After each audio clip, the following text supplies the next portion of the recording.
Sa Santa Ana, Cagayan, lumobo ang bilang ng mga residenteng inilikas dahil sa banta ng storm surge o daluyong bunsod ng pananalasa ng Super Typhoon Leon. Yan ang balitang pambansa ni Benji Durango. Na-rescue ng PNP Santa Ana ang ibong bubi ng mahagip ng Super Bagyong Leon ng Cagayan. Saan nakuha yan, sir? Sa concert sa fishport. Fishport? Sa dagat. Lumanding na lang? Oo sir, nadaanan ng mga bangka, tinurn over sa amin. Wala nang masugat ang ibong karaniwang makikita sa tropical countries tulad ng Pilipinas. Malamang daw, napagod ito sa mahigit 24 na oras na pananalasa ng Bagyong Leon kahapon. Malakas na hangin din ang dahilan ng kaliwat kanang storm surge sa 16 na barangay ng Santa Ana.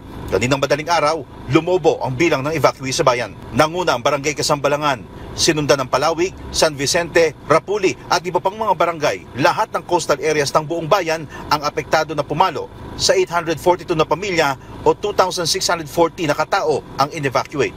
Sa Apari, Cagayan, nilamon ng dagat ang isang fisherman's wharf. Hindi nito kinayang malakas na alon kaya nahulog sa dagat. Sa Gonzaga, Cagayan, nagsagawa rin ng preemptive evacuation sa ilang barangay doon. Tulong-tulong ang mga rescuer para maihatin sila sa evacuation center. Sa buong Cagayan, pumalo sa halos 3,000 ang inilikas.